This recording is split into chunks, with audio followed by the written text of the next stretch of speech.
Iran ইসরায়েলের যুদ্ধটা তৃতীয় বিশ্বযুদ্ধ অথবা মালহামার যুদ্ধের সূচনাও হতে পারে। ইরান এবং ইসরায়েলের যুদ্ধ এটাও নবীজি সাল্লাল্লাহু আলাইহি ওয়াসাল্লামের একটা ভবিষ্যৎবাণী ছিল। মুসনাদ আহমদের একটি হাদিসের ভিতরে আসে নবীজি সাল্লাল্লাহু আলাইহি ওয়াসাল্লাম বলেন, খোরাসান থেকে একটি সেনাবাহিনী কালো পতাকা বহন করে তারা আসবে, কোনো কিছু তাদেরকে দমাতে পারবে না যতক্ষণ না তারা ওই পতাকা বিজয় বেশে বাইতুল মাকদাসে তারা কি করবে, উত্তোলন করবে। এখানে দুইটা পয়েন্ট। এক নম্বর হলো তার মানে বাইতুল মাকদাস মুসলমানদের হাতে থাকবে না, বাইতুল মাকদাস বিজাতিদের হাতে থাকবে। কালো পতাকাবাহী যারা তারা বিজয় করবে। আরেকটা বিষয় হলো তাদেরকে কেউ কি করতে পারবে না, দমাতে পারবে না, অর্থাৎ তারা সব সময় বিজয়ী থাকবে। খোরাসান থেকে বের হবে। এখন খোরাসানটা কোন অংশ? প্রাচীন যুগের খোরাসান ছিল আফগানিস্তান, তাজিকিস্তান, তারপরে ইরানের বিরাট একটা অংশ। তো যেহেতু রাসূল সাল্লাল্লাহু আলাইহি ওয়াসাল্লাম বলছেন খোরাসান থেকে একটা যুদ্ধ হবে পশ্চিমাদের বিরুদ্ধে, ইহুদিদের বিরুদ্ধে, সুতরাং খোরাসানের একটা বিরাট অংশ হলো কি ইরান। ইরান থেকে যুদ্ধ শুরু হয়েছে, হয়তোবা তৃতীয় বিশ্বযুদ্ধ বা মালহামার এটা সূচনাও হতে পারে। এই ইরান ইসরায়েলের যুদ্ধটা তৃতীয় বিশ্বযুদ্ধ অথবা মালহামার যুদ্ধের সূচনাও হতে পারে। আর নবী সাল্লাল্লাহু আলাইহি ওয়াসাল্লাম আমাদেরকে জানান দিয়েছেন যে যখন তোমরা তাদেরকে দেখবা তাদের দলভুক্ত হবা। মুসনাদ আহমদ এবং ইবনে মাজাহ শরীফের বর্ণনা আসছে যে আন সাওবান রাদিয়াল্লাহু তাআলা আনহু قال قال رسول الله صلى الله عليه وسلم اذا رايتم الرايات السود قد جاءت من خراسان, খোরাসান থেকে যখন একটি কালো পতাকাবাহী দল আসবে, ফাতুহা, তোমরা তাদের সাথে থাকবা। কারণ কি? কারণ হলো ফাইন্না ফিহা খলিফাতুল্লাহিল মাহদি, কারণ তাদের সাথে আল্লাহ পাকের খলিফা মাহদি, ইমাম মাহদি আলাইহিস সালাম থাকবে। তার মানে বোঝা গেল কি ইমাম মাহদি আলাইহিস সালাম আসার আগেই কিন্তু এই যুদ্ধটা হবে। এই যুদ্ধটা ইমাম মাহদি আলাইহিস সালাম আসার আগেই হবে। সুতরাং আমরা দোয়া করি ইরানের সাথে যেন অন্যান্য মুসলিম রাষ্ট্রগুলা যুক্ত হয়ে পশ্চিমারা যারা মুসলিমদেরকে দমন করার জন্য, মুসলিমদেরকে শেষ করার পায়তারা আর ষড়যন্ত্র করে যাচ্ছে, তাদেরকে যেন একেবারে সমূলে শেষ করতে পারে। এই জন্য আমরা আল্লাহ পাকের কাছে সবসময় কি করব? দোয়া করব। 1967 সালে একবার মুসলিম বিশ্বগুলো একত্রিত হয়ে ইসরায়েলের বিরুদ্ধে যুদ্ধ ঘোষণা করেছিল, যুদ্ধ করছিল, 6 দিনও টিকতে পারেনি। বিশ্বের মুসলিম রাষ্ট্রগুলো একত্রিত হয়ে 6 দিনও টিকতে পারেনি। আর ইরান একা 8 দিন লড়ে যাচ্ছে, একাই ইসরায়েলের বিরুদ্ধে 8 দিন লড়ে যাচ্ছে। এখনো ইরান প্রমাণ করে দিয়েছে যে আমরা যদি চাই, মাথা উঠিয়ে দাঁড়াই, অপশক্তি যারা আছে তাদেরকে দমন করা সম্ভব। আমাদের হিম্মতের অভাব। যদিও 1967 সালে সবাই ধ্বংসযোগ্যভাবে পরাজিত হয়েছে, কিন্তু এখন ইরান যেভাবে লড়ে যাচ্ছে, ইরানের সাথে যদি সবাই আবার একাত্মতা পোষণ করে, সবাই একত্রিত হয়ে ওই যে শয়তানদের বিরুদ্ধে দাঁড়ায়, শয়তানরা কিন্তু শেষ হয়ে যাবে। আর থাকার কোনো তাদের উপায় নাই, আর থাকতে পারবে না। এক দেশের সাথে তারা কুল করতে পারছে না। যদি সবাই একত্রিত হয় এখন তো তাদের আর কি কুল কিনারা থাকবে না। ইরান পশ্চিমাদের মাথা নত করতে বাধ্য করেছে। বিশ্বব্যাপী ইসরায়েলকে যে অপ্রতিরোধ্যভাবে মনে করার যে পরিকল্পিত একটা বিশ্বাস ছিল, ইরান তা চূর্ণ বিচূর্ণ করে দিয়েছে। না, তাদেরকেও প্রতিরোধ করার সম্ভব, তাদেরকেও প্রতিরোধ করা যায়। আমরা জানি প্রায় 80 বছর যাবৎ ইসরায়েল রাষ্ট্র গঠিত হয়েছে। 80 বছর পূর্ণ হয়নি, কাছাকাছি সময়। তারা এসেছে সমুদ্রপথে জাহাজ যোগে। তো তাদেরই ইহুদিদের একটা ধর্মগ্রন্থ তালমুদ, ইহুদিদের একটা ধর্মগ্রন্থ তালমুদে নবীজি সাল্লাল্লাহু আলাইহি ওয়াসাল্লামের একটা বরাত দিয়ে উল্লেখ করা হয়েছে যে নবী সাল্লাল্লাহু আলাইহি ওয়াসাল্লাম ভবিষ্যৎবাণী করেছেন যে ইসরায়েল গঠন হওয়ার পর 80 বছর পর্যন্ত থাকবে, 80 বছর পরে ইসরায়েলের নাম নিশান থাকবে না, আস্তে আস্তে শেষ হয়ে যাবে। এটা তাদেরই কিতাব, ধর্মগ্রন্থ তালমুদে উল্লেখ আছে। 80 বছর শেষ হতে চলেছে, তাই তো তারা পাগলা কুকুরের মতো তাদের মাথা নষ্ট হয়ে গেছে। কিভাবে পারমাণবিক অস্ত্র শক্তিধর কোনো রাষ্ট্রকে তারা, মুসলিম রাষ্ট্রকে তারা দাঁড়াতে দিবে না। এই জন্যই তো ইরানের উপর তারা আক্রমণ করেছিল। ইরান তো পারমাণবিক শক্তিধর হয়ে উঠছিল, এই জন্য তাদেরকে দমানোর জন্যই কিন্তু তারা আক্রমণটা করেছিল। ইসরায়েল এটা চিন্তাও করে নেই, এটা তারা ভাবতেও পারেনি যে ইরানের উপর আক্রমণ করে তারা নিজেরাই ধরা খাবে, নিজেদের যে লেজে আগুন দিয়ে নিজেরাই ভস্ম হবে। এটা তারা, শয়তানের গ্রুপ এটা কি করে নাই, ভাবতেও পারে নাই। এই কৌশলটা কার? কৌশলটা কার? এই জন্য তো আল্লাহ পাক বলছেন ওয়া মাকারু ওয়া মাকারাল্লাহ ওয়াল্লাহু খায়রুল মাকিরিন। আল্লাহু খায়রুল মাকিরিন। কে খায়রুল মাকিরিন? আল্লাহ পাকের সকল কৌশল সূক্ষ্ম ও দুর্দান্ত। খায়রুল মাকিরিন আল্লাহ, সবচেয়ে শ্রেষ্ঠ কৌশলী যিনি, তিনি কে? এই যে এখন যা হচ্ছে আল্লাহ পাকেরই কৌশল। পৃথিবীতে শুধু ইসরায়েল নয়, যত এভাবে দুঃশাসন, স্বৈরাচার, যত কিছুই হয়েছে, যত জালিম আসছিল, তারা কল্পনা করেনি তারা এইভাবে ধরা খাবে। কল্পনা করেনি। 2 দিন আগেও না, 5 দিন আগেও না, 1 মাস আগেও না। কিন্তু আল্লাহর কৌশল, আল্লাহ পাকের হুকুম কখন হয় আল্লাহই জানে। আল্লাহ পাক কার মাধ্যমে ধরায় এটা আল্লাহ পাকে জানেন।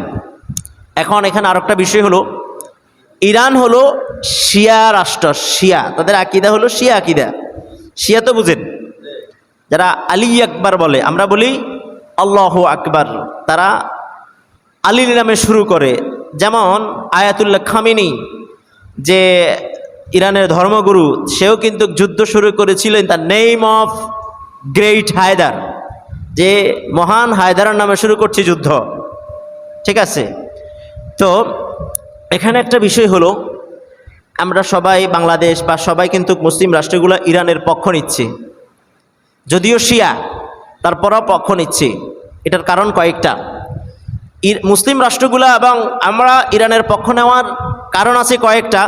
তার মধ্যে একটা কারণ হলো, ইসরায়েল যে ইরানে আক্রমণ করছে, শিয়া ভেবে আক্রমণ করতেছে না, মুসলিম ভেবে আক্রমণ করতেছে। ইসরায়েল ইরানকে শিয়া ভাবতেছে না, কিভাবে? মুসলিম। মুসলিম ভেবে আক্রমণ করতেছে। আমরাও কি মুসলিম? এই জন্য আমরা তাদের পাশে দাঁড়াতে হবে, সংহতি জানাতে হবে। আমরা আগ্নেয়াস্ত্র হাতে না ধরতে পারলেও দোয়া তো করতে পারবো। আমাদের আগ্নেয়াস্ত্র যদি আমরা হাতে না নিতে পারি, তারপরও আমাদের দোয়ার হাতিয়ার অব্যাহত রাখতে হবে, ত্যাগ করা যাবে না। সবসময় আমরা দোয়া করব। অতীতেও আমরা দোয়া করে আসছি, জুমার খুতবাতেও প্রতিনিয়ত আমি দোয়া করছিলাম, সবাই কিন্তু দোয়া করছিল। এখনো দোয়া ত্যাগ করব না। আল্লাহ পাক জালিমদেরকে নাস্তানাবুদ করে দেখ, সবাই বলি আমিন। যেভাবে এই শয়তানের দলেরা ফিলিস্তিনের পাকপুত স্থান, ইসলামের গৌরবময় স্থান বাইতুল মাকদাসের পাশেই গাজাবাসীদেরকে যেভাবে নাস্তানাবুদ করেছে, তাদের চেয়েও ভয়ঙ্কর পরিণত দিয়ে তাদেরকে আল্লাহ পাক শয়তানদেরকে শেষ করে দেন, সবাই বলি আমিন। এখানে আরো একটা বিষয় আমরা জানা আমাদের দরকার। অনেকেই প্রশ্ন করে, অনেকেই বলে যে মুসলমানরা সন্ত্রাসী দল, মুসলিমদেরকে সন্ত্রাসী দল বলে আখ্যায়িত করে অনেক সন্ত্রাসীরাই।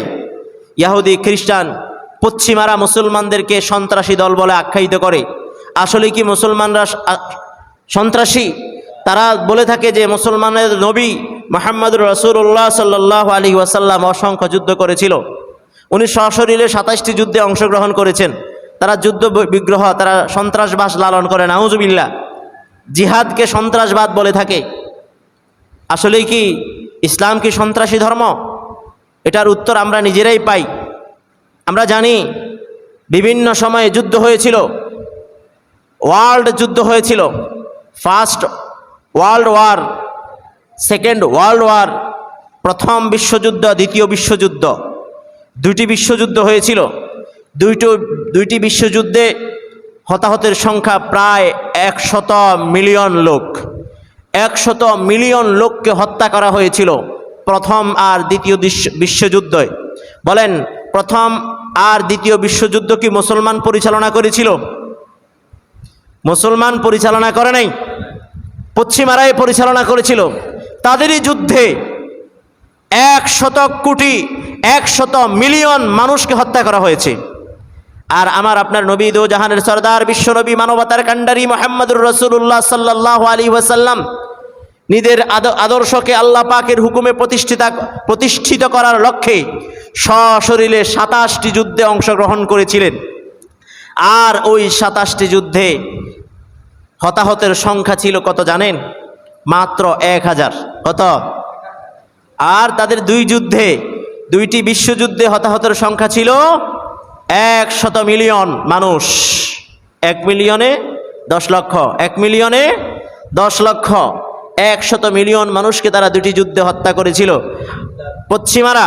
আর আমার আপনার নবী মুহাম্মদুর রাসূলুল্লাহ 27টি যুদ্ধে মাত্র কতজন? 1000 জন। তাও 1000-এর ভিতরে 600 জন বিশ্বাসঘাতকতার অপরাধে তাদেরকে হত্যা করা হয়েছে। মাত্র 400 জন মানুষ যুদ্ধে হত্যা হয়েছে। বলেন, যারা 100 মিলিয়ন মানুষকে হত্যা করেছে তারা সন্ত্রাসী না? যারা 27টি যুদ্ধে মাত্র 400 জন, সব মিলিয়ে 1000 হত্যা হয়েছে, কারা সন্ত্রাসী? কোথায় মাত্র 1000 আর কোথায় 100 কোটি 100 মিলিয়ন মানুষ? তারা মুসলমানদেরকে ওই যে জিহাদের এগুলা দিয়ে, জিহাদ দিয়ে সন্ত্রাসী আখ্যায়িত করে। এমনকি আমাদের মুসলমানের কিছু মানুষও কনফিউজ হয়ে যায়, আসলে এত জিহাদ, ইসলামে জিহাদ করে মানুষ কাটাকাটি ছিল, কেমন এটা?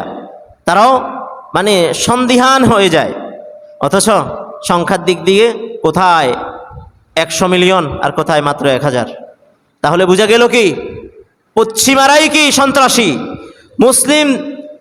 মুসলিমরা কখনো সন্ত্রাসী নয়। মুসলিমরা হলো শান্তিকামী।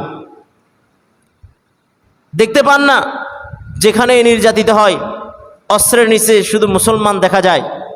ইরাকে মুসলমান মরেছে, পশ্চিমারা আক্রমণ করেছে। চীনের উইঘুরে মুসলমান নির্যাতিত হয়েছে, অস্ত্রের নিচে মুসলিম ছিল। তারপরে মিয়ানমারের আরাকানে নির্যাতিত হয়েছে মুসলমান, অস্ত্রের নিচে কারা ছিল? মুসলিম। তারপরে আপনার কাশ্মীরে সব জায়গায় কিন্তু মুসলমান নির্যাতিত হয়েছে। মুসলমান সন্ত্রাসী হতে পারে না। এখন এখানে আর একটা প্রশ্ন হতে পারে যে তাহলে মুসলমান কি খারাপ? আল্লাহ কি মুসলমানকে ভালোবাসেন না? শুধু মুসলমানদের উপরে আক্রমণ হয়, মুসলমানই খালি আক্রমণের শিকার হয়, তাহলে মুসলমান কি ঠিক নয়? মুসলমান আক্রান্ত হয়, মুসলমান জুলুমের শিকার হয়, এটাই মুসলমানের আলামত। কারণ মুসলমান জালিম নয়। জুলুমের শিকার হতে পারে, কিন্তু সমষ্টিগতভাবে কোনো মুসলমান জালিম হতে পারে না। বিশ্বযুদ্ধগুলা বলেন, বৈশ্বিকভাবে কোনো মুসলমান রাষ্ট্র জুলুম করে নাই অন্য রাষ্ট্রের উপর। ব্যক্তিগতভাবে জালেম আছে, মুসলিমদের ভিতরেও কি ব্যক্তিগতভাবে জালেম আছে, তবে বৈশ্বিকভাবে কি নয়, জালিম নয়। সুতরাং মুসলমান সন্ত্রাসী নয়, সন্ত্রাসী হলো সেই পশ্চিমারা। আমরা অনেকেই দেখি পশ্চিমারা কোনো একটা কুকুরের ছানা যদি ঘরতে পড়ে যায়, গাড়ি নিয়ে, হেলিকপ্টার নিয়ে ওই কুকুরকে বাঁচাতে আসে। আর আমরা বলি ওয়াও, তারা কত মানবিক। কি মানুষ বলে না, কুকুরের বাচ্চাকে বাঁচাতে গেলে আমরা বলি আরে কত মানবিক। তারাই কিন্তু পাখির মতো মানুষকে হত্যা করছে, পাখির মতো গুলিবর্ষণ করে মানুষদেরকে শেষ করে দিচ্ছে। কিন্তু শেষ সময় মানবিকতা বলতে আর কিছুই তাদের থাকে না। তারাই কিন্তু মানবিকতার বুলি বাড়ায়। কুকুরের জন্য তাদের মায়া কান্না হয়, মুসলমানদের মানুষের জন্য তাদের মায়া কান্না হয় না। জাতিসংঘ যে আরাকানে, চীনে, বিভিন্ন জায়গাতে, ফিলিস্তিন, গাজায় মুসলমানরা এভাবে মরে যাচ্ছে, মুসলমানদেরকে হত্যা করা হচ্ছে, তাদের কোনো মাথা ব্যথা নাই। কিন্তু কোথাও যদি একটা কুকুর মারা যায়, কুকুরকে আক্রান্ত হয়, তখন মাথা ব্যথা শুরু হয়। বলেন না নাউজুবিল্লাহ। তাহলে বুঝলাম মুসলমান সন্ত্রাসী নয়, সন্ত্রাসী কারা? পশ্চিমারা। আর একটা হলো মুসলমান কি আসলে ভালো না? যে মুসলমান শুধু মার খায় কেন, মুসলিমরা শুধু কেন মার খায়? আল্লাহ কি মুসলিমদেরকে ভালোবাসেন না? আল্লাহ মুসলিমদেরকে ভালোবাসেন বিদায় তারা মার খায়। কারণ আল্লাহ জালিমদেরকে ভালোবাসেন না, বরং যারা মাজলুম তাদেরকে আল্লাহ পাক মহাব্বত করেন, আল্লাহ পাক তাদেরকেই ভালোবাসেন। আল্লাহই তো আমাদেরকে জানান দিয়েছেন সূরা আনআমের ৪৪ নম্বর আয়াত। আল্লাহ পাক বলেন, ফালাম্মা নাসু মা যুকিরু বিহি ফাতাহনা আলাইহিম আবওয়াবা কুল্লি শাই। আল্লাহ পাক জানান দিচ্ছেন, আল্লাহ পাক তাদেরকে যে নসিহত করেছিলেন, যে উপদেশ দিয়েছেন, যে হুকুম আহকাম দিয়েছেন, তারা যখন ভুলে গিয়েছিল, ফাতাহনা আলাইহিম আবওয়াবা কুল্লি শাই, আল্লাহ পাক তাদের জন্য সকল নেয়ামত রাজির দরজা খুলিয়ে দিয়েছেন। ভুলে গিয়েছে, অপরাধী হয়ে যাচ্ছে, নাফরমানি করতেছে। আল্লাহ বলতেছেন নাফরমানি করতেছে, এই জন্য তাদের জন্য সকল দরজা খুলে দিচ্ছেন, সাহায্যের দরজা, নেয়ামতের দরজা, সব কিছু দিয়ে তাদেরকে কি করতেছেন? আল্লাহ পাক উন্মুক্ত করে দিয়েছেন। তারা আরো নাচানাচি, আরো কুদাকুদি করতেছে। ইহুদি খ্রিস্টান পশ্চিমাদেরকে আল্লাহ পাক কম দেন নাই, কম দিয়েছেন। তারা কি আল্লাহকে মানেন? আল্লাহকে, রসুলকে তারা মানেন না, অস্বীকার করেন। আল্লাহ যা বলেছেন তা ভুলে গিয়ে তারা অস্বীকার করতেছেন। বিদায় আল্লাহর কোরআনে বলে দিয়েছেন তাদেরকে আল্লাহ পাক ছেড়ে দিয়েছেন। সব কিছু তাদের জন্য, ধন ও দৌলত, প্রভাব, প্রতি জনবল সব কিছু তাদেরকে দিয়েছেন। আল্লাহ বলতেছেন, হাত্তা ইযা ফারিহু বিমা উতু, তাদেরকে যে দিয়েছি এই দেওয়ার কারণে তারা যখন আনন্দে মেতে উঠল, আল্লাহ বলতেছেন আখাযনাহুম বাগতা, আমি তাদেরকে হঠাৎ করে পাকড়াও করলাম। তাদেরকে ধরবেন কিসে? হঠাৎ করে তাদেরকে পাকড়া করলাম। ফাইদা হুম মুবলিসুন, অতঃপর তারা হতাশ হয়ে গেল, নিরাশ হয়ে গেল। যতই মানুষ অবিচার করুক, নাফরমানি করুক, দেখবেন আল্লাহ পাক ধনবল জনবল দিয়ে তাদেরকে ছেড়ে দিবেন। তারা যখন সে নাজ ও নেয়ামত পেয়ে আনন্দে মেতে উঠবে, হঠাৎ করে আল্লাহ পাক তাদেরকে পাকড়াও করবেন। পরে তারা দিশেহারা হয়ে যাবে। এখান থেকে বোঝা যায় আল্লাহ পাক কাফেরদের জন্য ঢিল দিয়েছেন।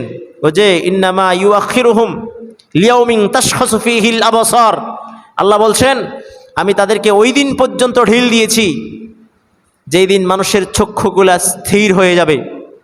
ওই দিন পর্যন্ত আল্লাহ পাক ছেড়ে দিয়েছেন, মানে কিয়ামতের দিন পর্যন্ত। সুতরাং মুসলিম জাতি মার খাচ্ছে, এটা নিয়ে হতাশ হওয়ার কিছু নেই। আল্লাহ পাক তাদেরকে ঢিল দিয়েছেন, আল্লাহ পাক তাদের জন্য নেয়ামত রাজির দরজা খুলে দিয়েছেন। এই জন্য আমরা হতাশ হব না, আল্লাহর উপর ভরসা রাখব। আমি বলতেছিলাম শুরুতেই, সহায় অসহায় সকল মানুষের প্রথম এবং শেষ হাতিয়ার হচ্ছে কি? দোয়া। কি বলেছিলাম? দোয়া। এই জন্য আমরা সবাই দোয়া করব, আল্লাহর কাছে দোয়া করব। ব্যক্তিগত, পারিবারিক, সামাজিক, রাষ্ট্রীয়, বৈশ্বিক সব বিষয় আল্লাহর কাছে চাইব। দেখেন না, অনেক জালেম উৎপেতে উঠে এই করবে সেই করবে, কিন্তু আল্লাহর ইচ্ছা না হলে কেউ পারবে কিছু করতে? কিছুই পারবে না। ইরান, আমরা দোয়া করব ইরানের মাধ্যমে, অথবা আল্লাহ পাক অন্য কোনোভাবে হোক ইসরায়েলকে আল্লাহ পাক শেষ করে দেখ।